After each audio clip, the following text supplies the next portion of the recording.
St. Patrick.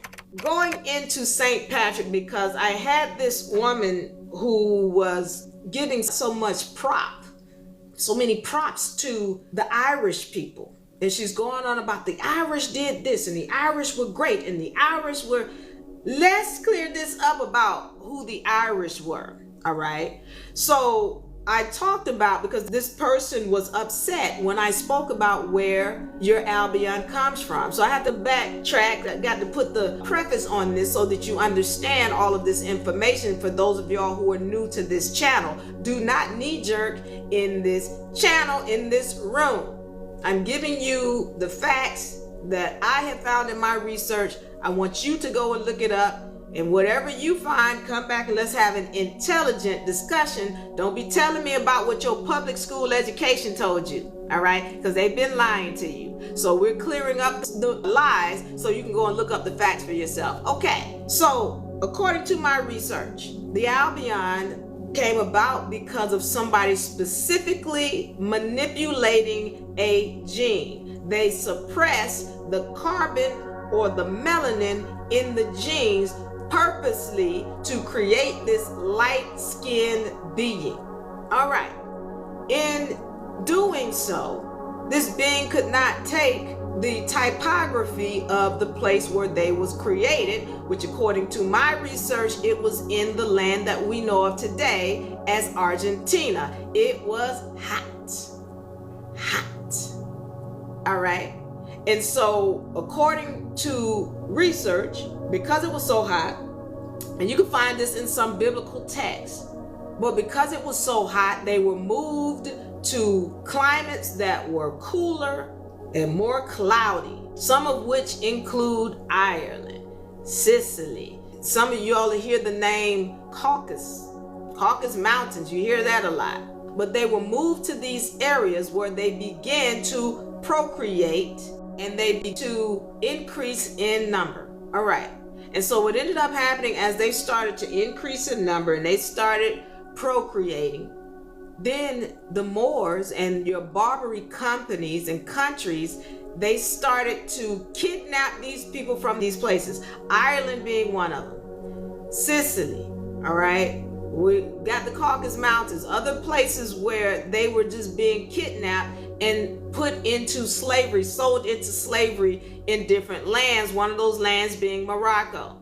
Now, this person was upset because she's like, no, we weren't spliced in, but I'm just telling you what science is showing. Science is showing that all y'all light-skinned beings come from melanated people. It's okay, we love you, y'all our children, got it?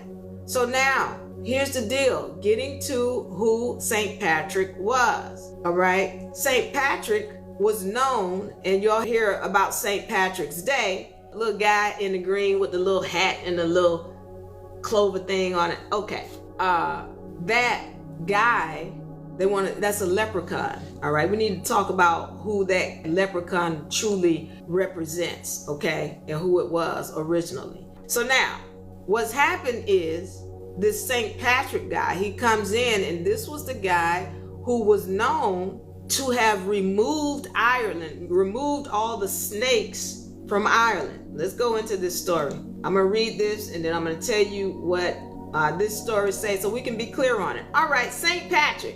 St. Patrick's Day, celebrated every March 17th, was originally the feast day of St. Patrick.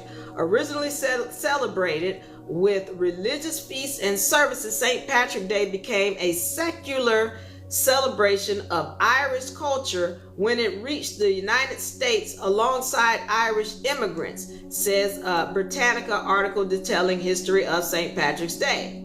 That's the widely accepted version, at least, all right? Born in Roman Britain, the late 4th century, he was kidnapped at the age of 16 and taken to Ireland as a slave. Now, once again, as I have told you all, when it came to who the original slaves were in the Americas, they were Albion peoples, all right? So you got this guy who was kidnapped at the age of 16 and taken to Ireland as a slave. And once again, this is where a lot of the slaves actually came from. that went into Morocco and came into the Americas, Ireland and Sicily, and then other areas. All right. He escaped but returned about 432 CE or AD to convert the Irish to Christianity.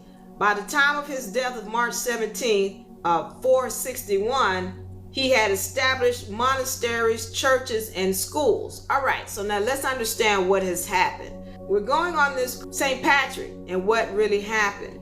So he did establish monasteries and churches, but here's the deal. They asked him to do a task, and it was codenamed a project whereby he got rid of all of the snake people.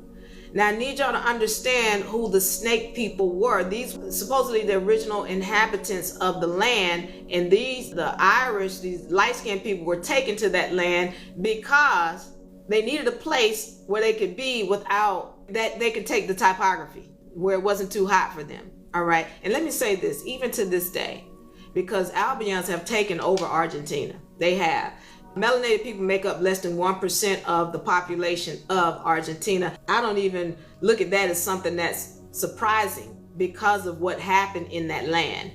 But even to this day, at 1 o'clock, between 2 o'clock and 6 o'clock in Argentina, they shut everything down. They shut it down. Why? And I asked it, I was like, look here, why are y'all shutting everything down? And in this is time when people should be out, but they shut it down because why? And this is what I was told by the people there. It's too hot. It's too hot. So we got to go inside and go to sleep or do something else, but we can't be outside and about. We got to shut it down between 2 and 6 o'clock. Then they come back at 6, and then you can drive through Argentina and you see the children out on the playground at 10 and 11 o'clock at night. Because it's cooler. They can't take it when the sun is out. This land wasn't for them. So that's why they still, to this day, it's too hot down there for them. So we're letting you know why they were moved out of that place in the first place. Because they couldn't take the temperature.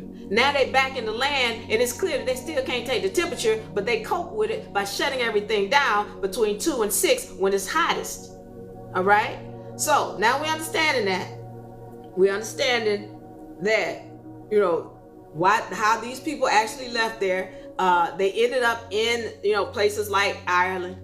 And we're talking specifically about Ireland today because we're getting on this dude called St. Patrick. So St. Patrick was tasked with removing the snake people. Who were the snake people? Well, let's take a look at who the snake people were. If you all have heard of the TWA or Twa people, they short people. They like pygmy people, like miniature. They small. And I'm holding up a picture standing next to this Albion guy of the Twa people. And so they had already inhabited the land. And what they were known for is medicine or curing people. They had the snake. They used to wear a snake on their heads. They used to wear little helmets or whatever, hats or whatever they would wear. And the snake represented that they were good in medicine. They had knowledge of curing people. That's what it represented. So when he said, I've cleared out the snake people, what he was saying is that he killed all of the indigenous or the original people of the land called the Twa people. That's what he did, St. Patrick, who were the original people of that land. So when you see the little green guy, this little guy here with the green hat on, and he's a little Albion guy. Once again, this is history being whitewashed. He's a leprechaun. Well, the original leprechauns were really your Twa people, your melanated folks. Once again, I'm dealing with these lies in history, or the historical lies. We're clearing them up. So when you're talking about, once again, this character that looks like a leprechaun in all of the green, and he's a little Albion guy, that represents the Twa people, and they whitewashed the Twa people to look like this guy. And when they said St. Patrick mentioned that, I removed all the snake people. Well, he was giving a code that, oh, I killed off all of the Twa people, which are the original people of the land who dealt in medicine.